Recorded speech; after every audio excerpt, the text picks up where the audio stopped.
Thomas, thank you so much for taking the time out of your really beautiful life to come and sit with me.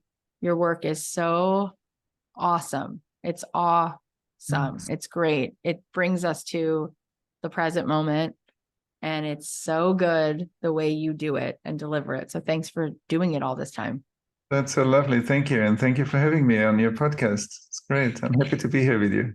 Me too. Awesome. So we're going to talk about all the topics that maybe not all, but we're going to dive into as many as we can, topics that you really are so good at sharing about. Before we do that, I want to know why you wound up here. Like, what happened in your own journey that led you to teach anything in this realm, and why did you find it so visceral that, like, this is it, this is my lane, this is where I know I need to be? That's a beautiful question.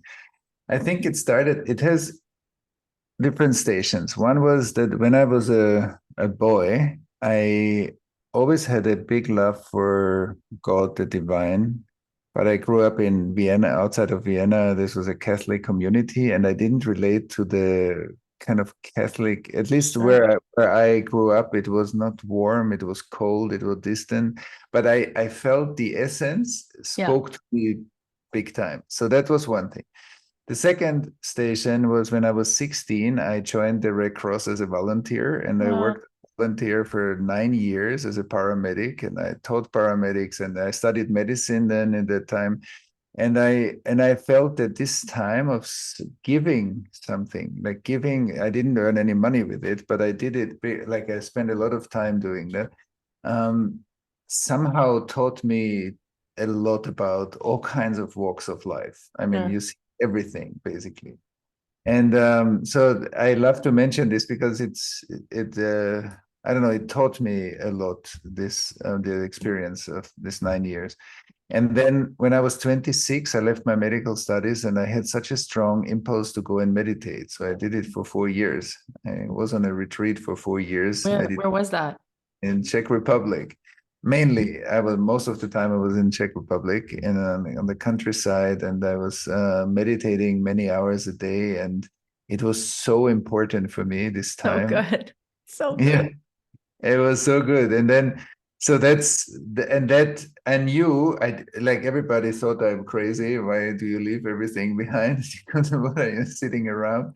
And I said, no, I'm not sitting around. I'm studying, but in a different way. I'm detoxing a part of myself and learning something else that I cannot learn through studying and academic, whatever work. And that really was very important. And then, like, another spiritual teacher that came to Vienna, and one of the people that I knew brought me there, because I didn't go to anything because I was sitting most of the time later on in an apartment in Vienna. And then what he said about me, people started to invite me to give workshops. So then my life changed from being 4 years very quiet and silent into traveling for years. And I had only a suitcase and my computer. And I was traveling through the whole world, working with thousands of people, giving lots of workshops. And that's how the work started. And that's how it chose me in a way. Also. Yeah. I love it so much. I love so much about what you just said. I myself, I found myself in Jerusalem when I was 20, and I thought I was going to be there for like a few weeks. And then I stayed and meditated and lived there in the old city of Jerusalem, learning Jewish meditation and Kabbalah from this really amazing family that had nothing to do with the Kabbalah Center. And there was no version of it that they knew that was commercialized. It was just like the real thing. And I just kept sitting there. Like I couldn't stop. And I learned that the word Shabbat, which is the Sabbath, actually comes from this practice that Abraham had to really sit. And when we all sit, the divine is instantly what we come into consciousness with. And that changed my whole life. So I love that you have that chapter as sort of the seed of it all. And I also love that you said it chose you, because I meet so many people who live life on like a 3D level, and they're like, but how do you do that? And I'm like, when it is. Like as soon as it is, like the world's going to go, hey, Thomas, can you, so I just love it so much. Let's start diving in. Okay. Let's start diving into what's really become like the heart of the work. You talk a lot about what real authentic connection is, like real authentic connection. And I love that because I feel that the thing that is the most exhausting thing is that we all build a persona and then we have who we really are. And that gets really tiring. And we stop being authentic with ourselves. And then we don't know how to be authentic with the world. So let's talk about authentic connection with self and authentic connection with other human beings. And what do you want to tell people about how to find our way back to that? Yeah, it's like that's why I called the new book Attuned, because I think attunement is such an important, it sounds so simple, but it's actually the essence of relating. So if I relate to myself, if I feel my body, I'm tuning in with my body. If I feel you, so when I came on and you said the first words, what immediately I'm feeling you, I'm feeling your meditative quality, I feel the way you sit in your body, like how you're connecting to me. Sure. And that attunement, we tune in with each other, it creates a mutual space. Beautiful. And I think that's what we need to reactivate. Sometimes trauma, or when we got hurt or wounded, whatever, and we became defensive, or we created some parts of our personality that is more stagnant, then that's a way to protect oneself. But in our open state, I think we are naturally related. That's our natural state. And all the other aspects are versions of protecting some pain. And we know there's so much trauma in our world that all these kind of strange ways of not relating look dysfunctional at first, but actually they serve something. And so I think when we learn to decode that and for ourselves first, and then provide a relational attuned space to others, we create an ecosystem. I think also your podcast is an ecosystem that you created, that all these people that listen to the podcast actually become part of something that they feel that otherwise they wouldn't listen. And that's a beautiful example of what we all can do in our lives. So many good things in that, so many beautiful ideas and words strung together. I feel like sometimes when people are listening to this, because we are sometimes sort of locked out of connected to who we really are, we're really oriented to the mind, right? We're really inside the story, inside the narrative, inside the avatar. There's a part of this that sounds really out there when it's really in there. Mm-hmm. And maybe you could explain, because I think there's a lot today that people talk about in terms of meditation, but people don't know how to even understand where the there is that you're going. Where are you going? Where's there? What's there to go for? I think people think that meditation is really hard because they think that the goal is to not think rather than to be in witness consciousness. So then they give up on it.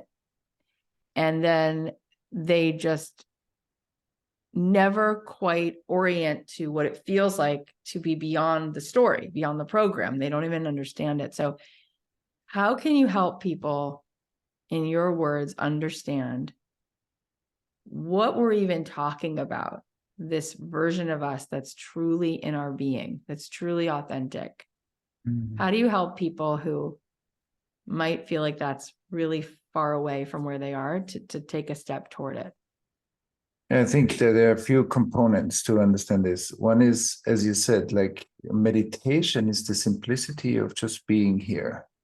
It sounds very simple, but then we see how much we are not here.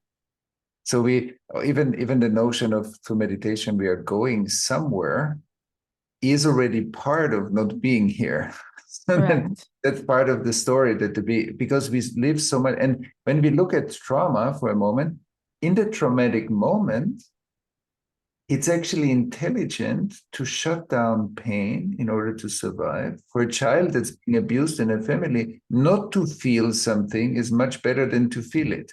Not to Hmm. be in the body is much better than to be in the body. So then later, when I am all the time in my mind and thinking, so the traumatic stress is driving my thinking, okay, I cannot calm down my mind in meditation because not because I should stop thinking, because there's too much traumatic stress in my body that makes it run, makes my Right. mind run. Disassociate. Yeah.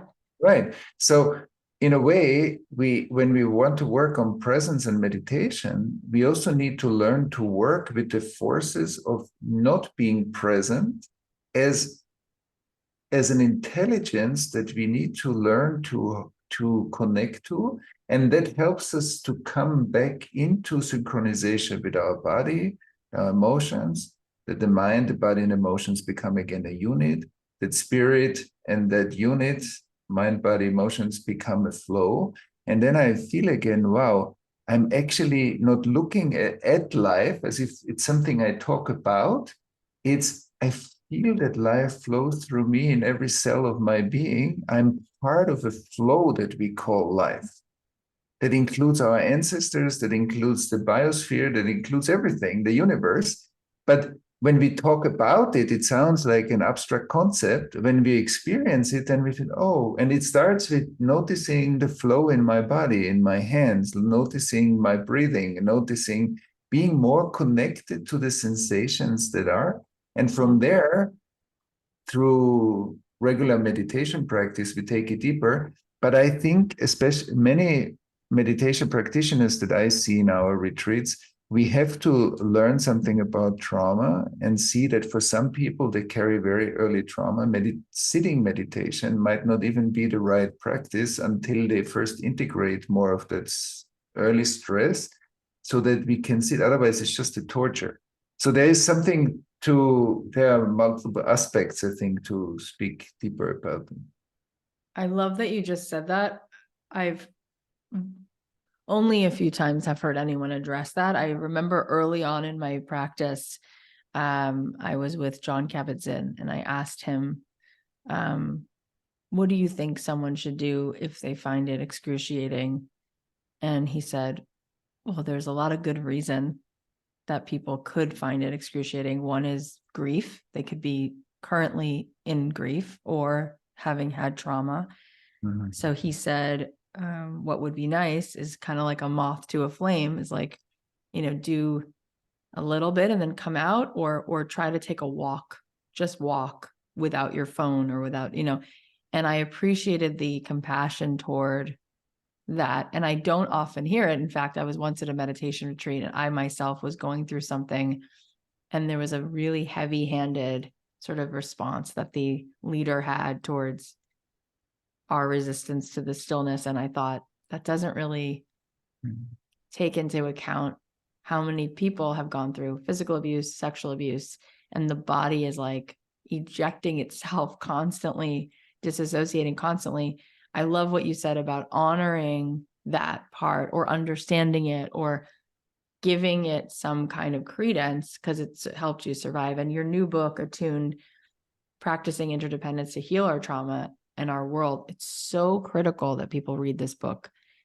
There is so much unspoken that, on top of the fact that we've all been through this, then we have an expectation that in order for us to be worthy, we have to achieve, on top of the fact that we don't have our own attention, let alone having dealt with any of this stuff we've all been through. And I think it's so beautiful that you're really addressing all of that. When you talk to people about this pursuit, which is healing, it's a very noble pursuit. I only recently realized that true self-worth and self-esteem was from my ability to have very mundane moments with myself. Like really, like those are the only moments really that actually add up in my emotional soul bank account, is how much I can be present for the in-between, non-exciting, non-sexy, non-achieving, non-Instagram worthy posting moments, because those are the moments for me to live my life. Can you talk a little bit about what we're all sort of doing, running around, and how we can find our way back to loving what is in the in-between? First of all, it touches me that you say that. Also, that you talk about the moments that we usually disregard as not important, when in fact that shows our presence in life, shows itself in every moment. There's no not important moment. There are moments that are more charged, there are moments that are more painful, there are moments, but they are not more or less important. They're all part of presence. And I think you described this very beautifully.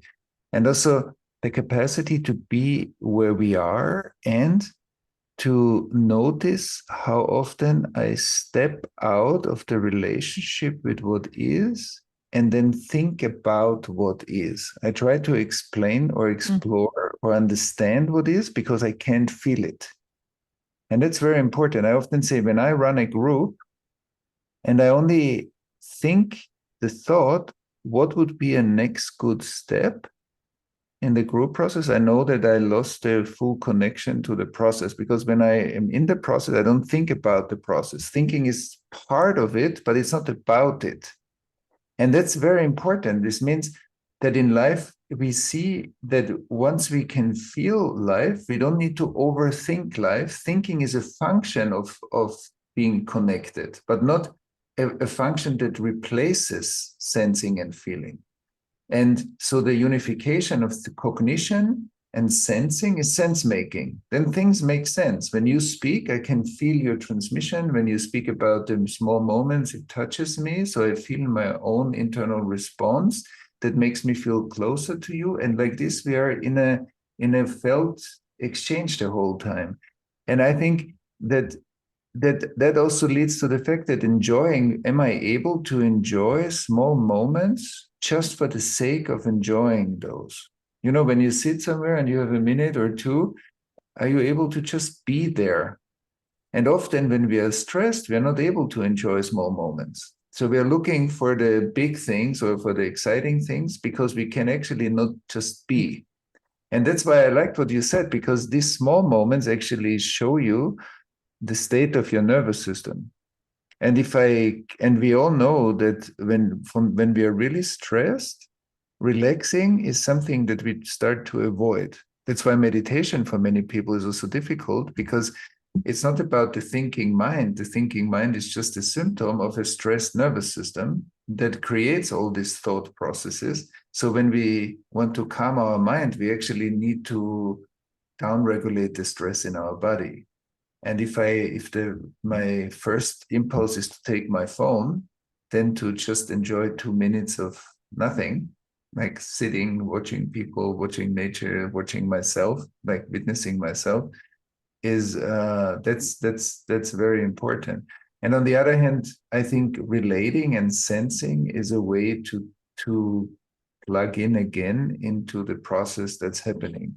And just that I begin to observe in myself, often when I think about life, it shows me that I can feel it. When I want to take a decision and I overthink, should I do this or should I do that? It already means that I can feel the decision that I want to take. And that reduces my intuition, that reduces or my gut feeling, that reduces my inner compass. And so being more grounded, as you said, is also up-leveling our self-worth. What is self-worth? Is that we feel ourselves.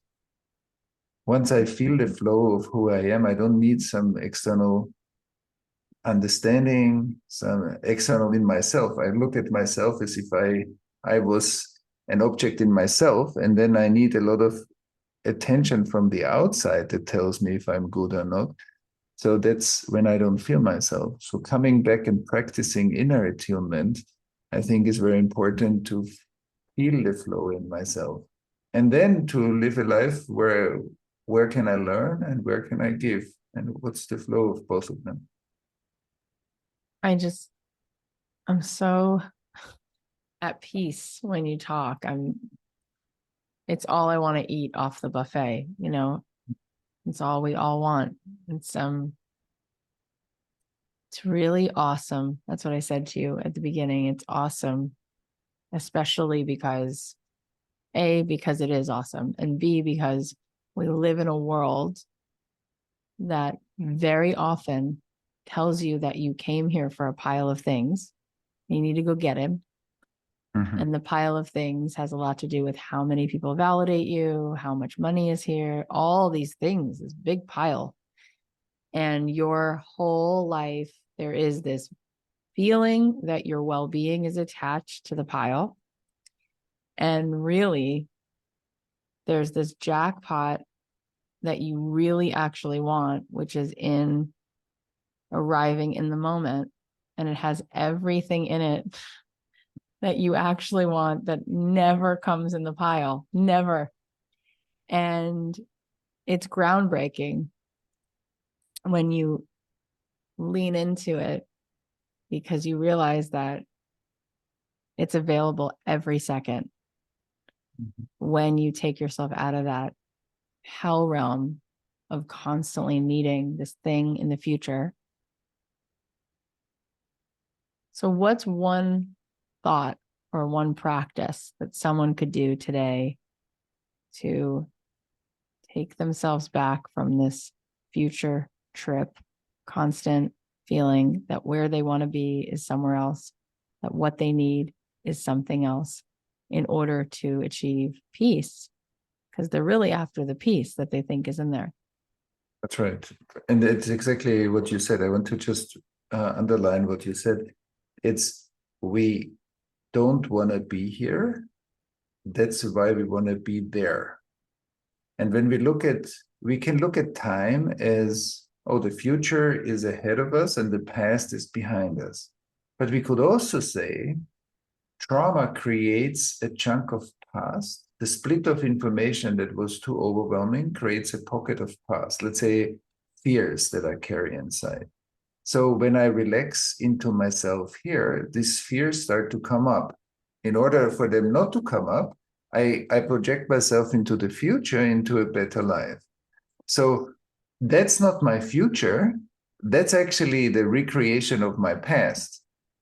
So because the future, like innovation, like a friend of mine, Otto Scharmer, he speaks beautifully about the theory U and about that the future arrives in the present moment.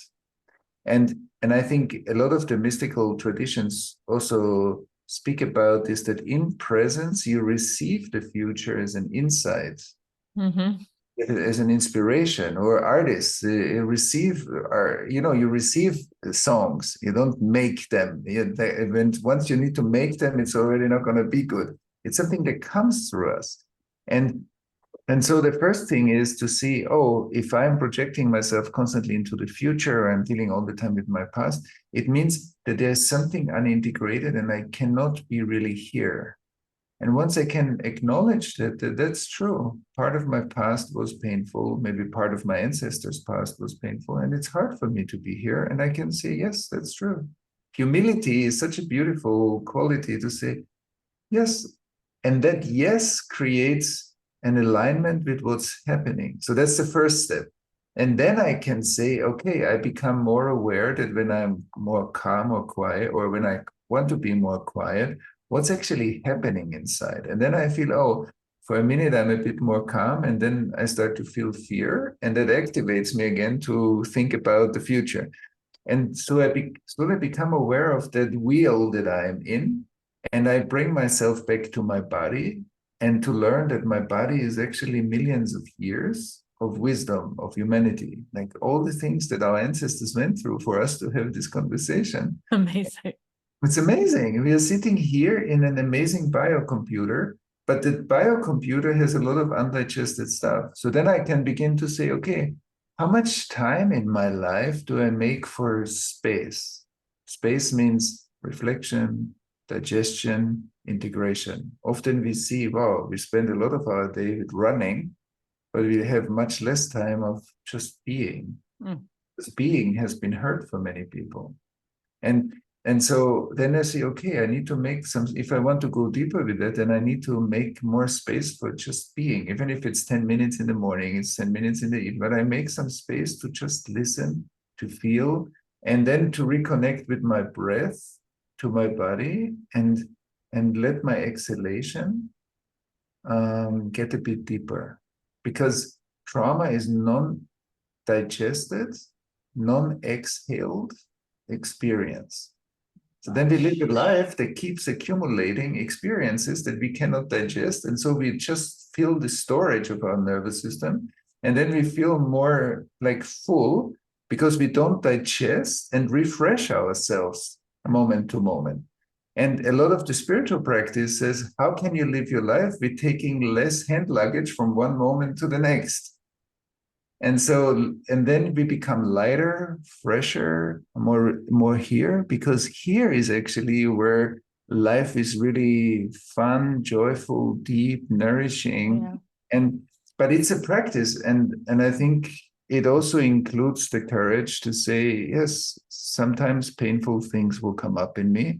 Right. What do I need to digest them? Sometimes I can do it myself. Sometimes I need to talk to you. Yeah. And or to someone, to friends, to family members, and create the ecosystem for me to become more present is something that needs investment in our life, and sometimes changes.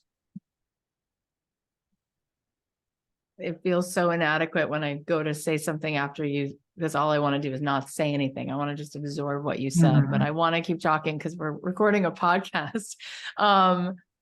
Here's what I want to say, because we don't have 19 hours, although I wish we did, but where I want to go next is something about you and the work. And you just were talking about it again in subtle ways. And you talk about it in bigger ways in the most recent book.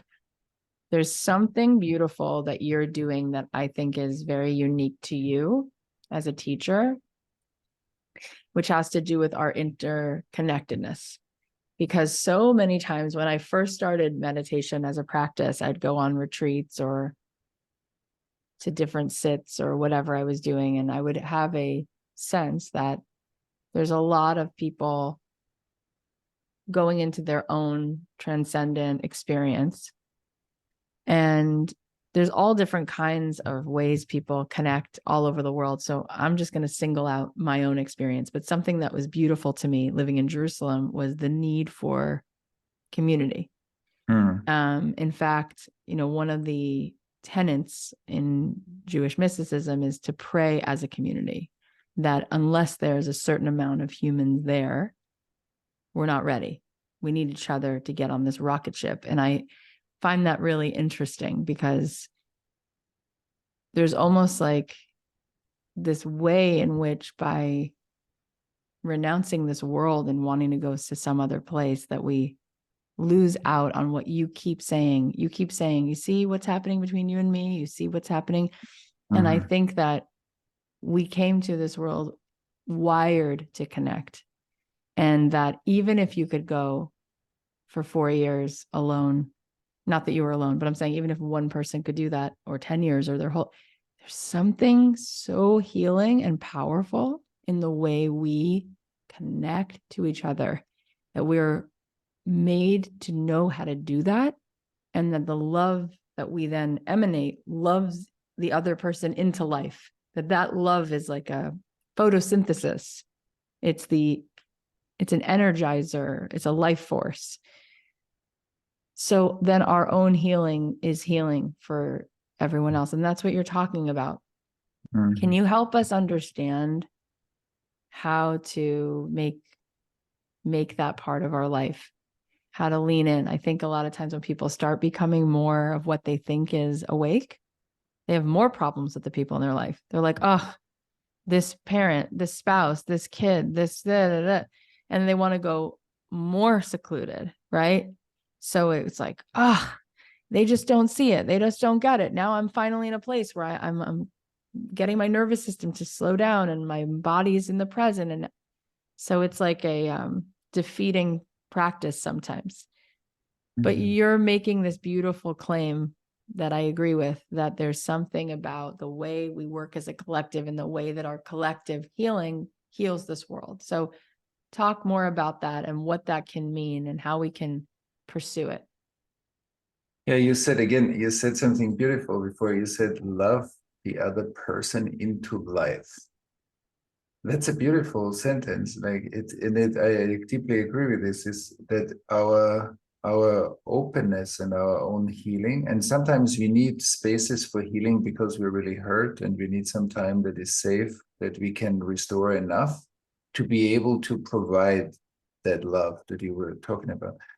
But I agree also with you that I see this also in our community. When people wake up to a certain extent, then unconscious people are the ones that are more bothersome than conscious people. And even if there's a truth to that, it's also part of the pitfall of our spiritual practice that we just can be only with people at the board that are conscious. Right. All the So others true. serve us. And I mean, this started already when I was working for the Red Cross. I'm a very big fan of contributing to our society and giving something Right. and being part of a collective repair process. Like the Jewish tradition speaks about the individual tikkun, like our individual repair, and it speaks about the collective tikkun. And so the collective repair that we are all part of needs us. And relationships have such a healing power. When you look at what's relating, I feel you and I feel how you feel me. So I feel you feeling me is the basic building block how nervous systems constantly feel. As you said, we are wired to relate as mammals, we are wired to relate. And the whole attachment process of children is being feeling, being felt. Yeah. And the more parents can feel their kids and the more we are in relation with our kids, the more the attachment process will work well. I sometimes bring an example. I say, okay, when my daughter comes to me and says, Daddy, Daddy, I'm scared. And then I can either say, oh, don't be scared. There is nothing dangerous in the house. So what did I do? I devalued my daughter's emotion. I said, don't be scared, but she is scared already. When I tell her don't be, it does not helpful. And then I give her an intellectual answer when she actually has an emotional request. The other option would be, I turn to her, I say, yes, I feel you're scared. Come to me. Mm-hmm. I create an emotional resonance with her. She feels felt by me. I respect her fear, which doesn't devalue her fear. It actually, I create a resonance with her nervous system, with the fear. That helps her to downregulate. And then I can say, okay, let's have a look what happened. Yeah. So then I bring leadership into the situation, but not before I felt her emotional space. Exactly. That creates a whole different experience for her of, oh, when I'm afraid, I can connect to my parents and later on to friends and colleagues, and there will always be somebody that Right. can be there for me when I need somebody. That's part of life. And then it creates a feeling in her, oh, I feel safe. The world's safe. And when I'm scared, I can share it. It's no big issue. And and I think if we create more collective systems, and I think also we are facing collective issues like climate change, we have to work differently together globally. And that is a collective process. So what you said about we need communities, I think that's the future. The future of healing and restoration and global collaboration happen through collective spaces. We have to have them. I love that so much. I love that as our sort of mission as a human species. I look at the data of the blue zones and why they live so long, and it's so much about relationships. And um, I love that your work, though, is very granular in helping us understand how to first relate to what's happening inside of our nervous system, because that has to happen first so that you can then be a source of presence for someone else, because you have your own attention. And that's what I was saying, is that only recently, even though I've been on this journey since 2001, it's only recently that I'm really aware that there's quality moments for me to really have my own attention, really be present. And I love what you said before, and I want to dig deeper into that because we're in such a doing culture. And what I've learned about my own life and my own journey is that my biggest quote unquote successes and my biggest quote unquote revelations all, not some, all happen in the pause. It all happens when I walk into what feels like walking away from doing. If I go on a meditation retreat without the intention, without an agenda to come up with something or that, without, I come home and almost, not every time, but almost every time I'm like, I just got this thought. And it could seem very simple, like I'm going to reach out to so-and-so, or I want to write this down, and it becomes a book or it becomes a course. I don't even know how that happens. It's the most fascinating thing that my biggest sense of productivity comes from doing way less, like finding pockets of time to not do anything. And I feel like everybody wants to know, how do I become successful? How do I achieve this? So to help them understand that it's from doing less is very counterintuitive. Help us understand, because you know so much and you've worked with so many people. For people who are wired that way, and it's scary, so scary to stop. They feel like if they stop doing, they're going to wind up being the epitome of unsuccessful, or there's so connecting of those thoughts. And yet there's so much potency in the being, in the lull, in the space between the notes. So how do you help people understand what we now know about how much we get from that and how we could maybe integrate more of that into our day when it feels like so foreign? Yeah, that's beautiful. It's, you said it again, like you said it yourself, like it's so scary. And I think in that sentence, for many people, is the answer that we keep running, because when we stop running, what we are running away from unconsciously starts to catch up. And I think so that means that when we slow down, it won't be just great.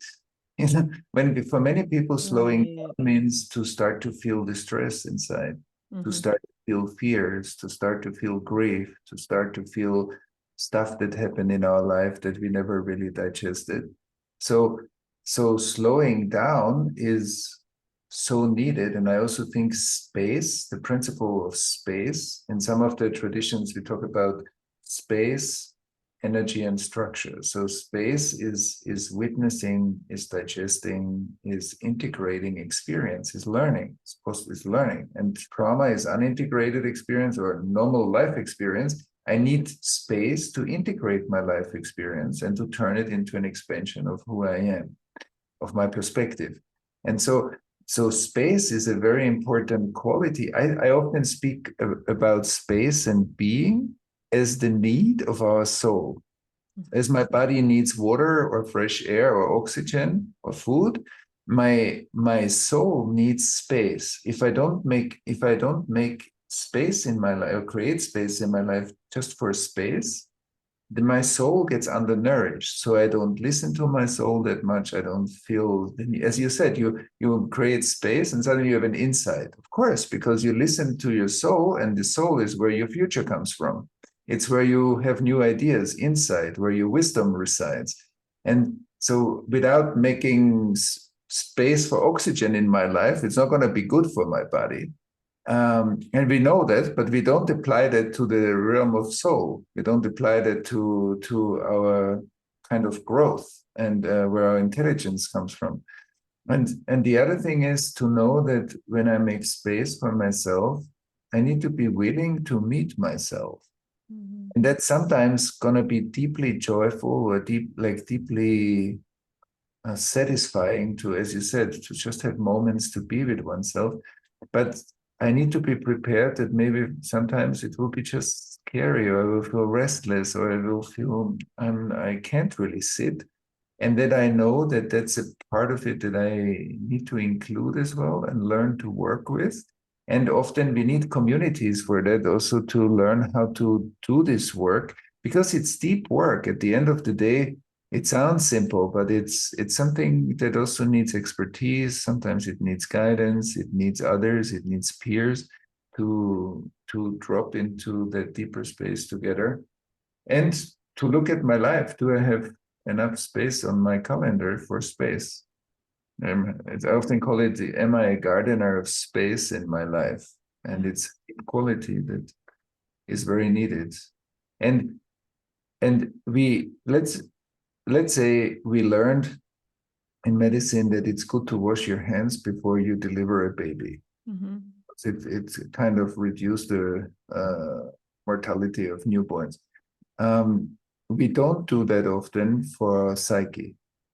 So we learned that hygiene for the body is good because it makes you live longer, but or live at all. But it we don't do that for all the data. And now we're living in a world that is such a fast data that we consume so much information, and we don't have the right consciousness technology, like the inner capacity to really digest the data and integrate it. So we become more and more overloaded, then we become more numb, we become actually more disrelated in a more informed world.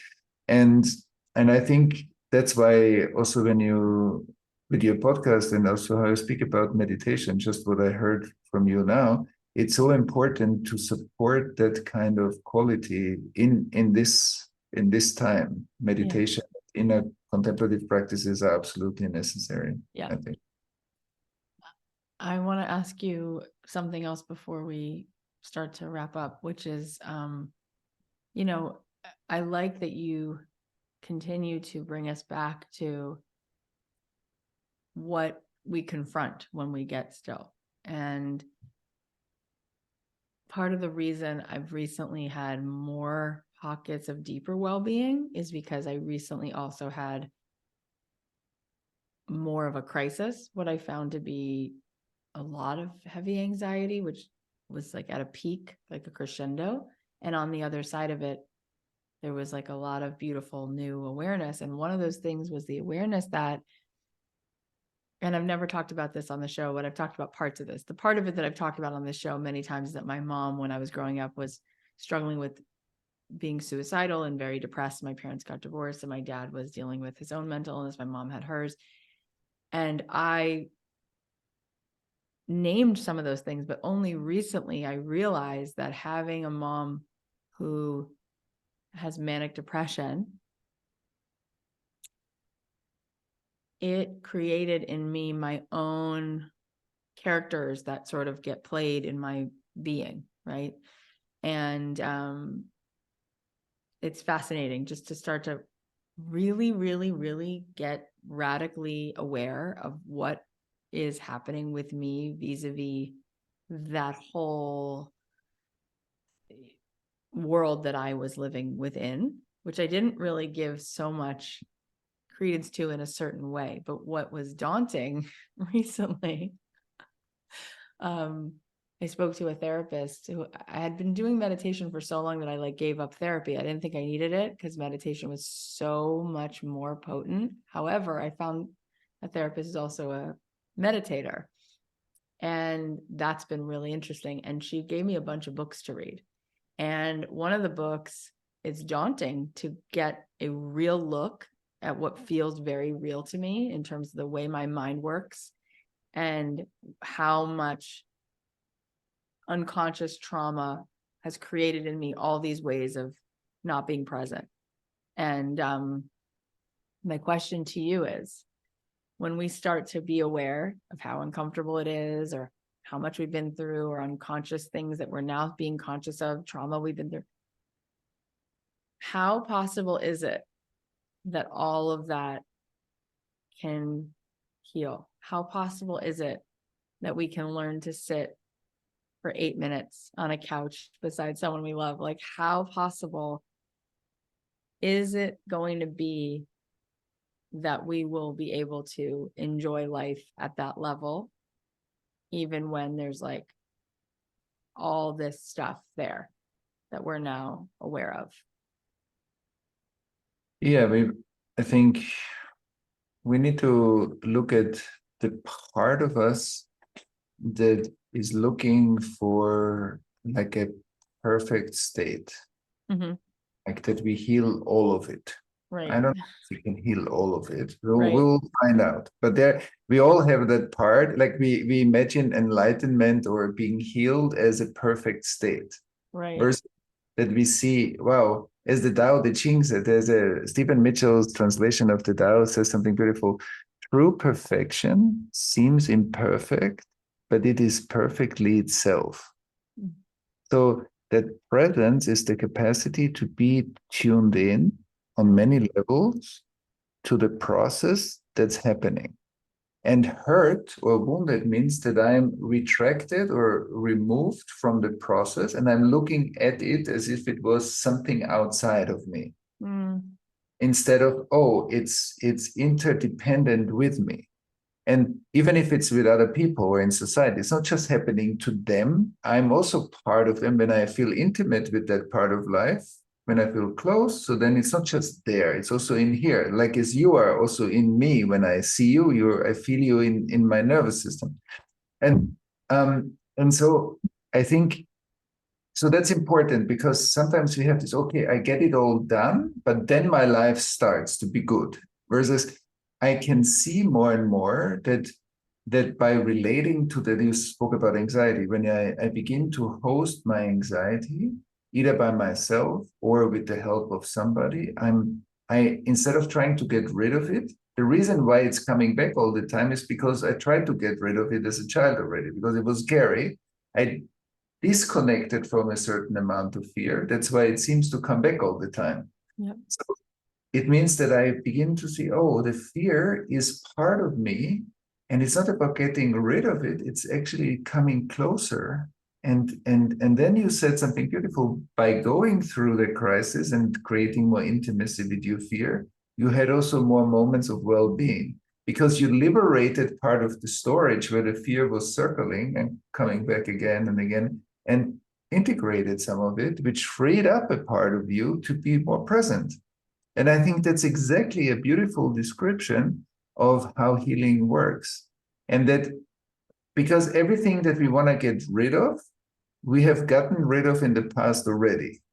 Uh, You don't want to cut off something that hasn't been cut off. You want to cut it right. because you cut it off already. It's the reproduction of the trauma. Yep. So everything that I say, oh, actually, I want to become more whole. I want to become more intimate with my own fear, my shame, past experiences, my parents, my grandparents, I don't know, whatever. And and so that intimacy allows me to be intimate with life, to be present with what is happening. And that's beautiful. And then we also experience more intimacy, whatever, whomever we meet. It's even the concept of a stranger is interesting. I never saw you before. And now when I sit with you here for 20 minutes, I feel very close to you. Yeah, me too. It doesn't need tons of time to feel close. It It's just true. needs attunement. Yeah, the And attunement. and we often say, oh, to get to know somebody. Often in my groups, I ask people, so what actually happens when you get to know somebody? Right. And then we see, oh, it's we are overcoming maybe decades or centuries of fear and stuff to feel, oh, I can let somebody more in.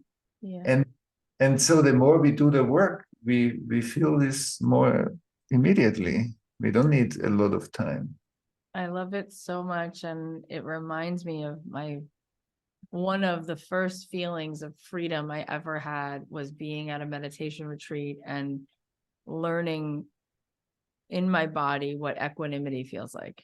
Mhm. And that was like one of the most high, amazing, life-changing feelings. And I just felt it again when you were talking. And I think that the part of me that is wise knows whenever I meditate that that's all I'm after, which is to just be with what is. And what you just said is so radical because everybody, and I heard myself as soon as you said it, because it's like like part of me is asking that question, which is a lose-lose question, which is this feeling that we think that there's somewhere to be other than what is, and when does this go away or what? And it's like the whole going away is just being with what is. It's a sitting by the river. It's never not about that. It's always really, and there's this tremendous peace that washes over you and through you when you just say, oh, right.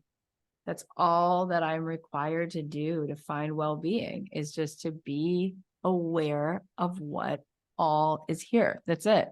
And it's insidious. It's constant that our culture is just constantly saying, you see this? If you take this pill, you'll get rid of it. You see this? If you do this, you'll get rid of this. If you do that, it's like all that's doing is making you resistant to everything that is, which is an actual hell. That is hell on earth. So I love the way you respond and add your presence to this world and this conversation. And I'm so grateful that we got to hang out today. Such a gift.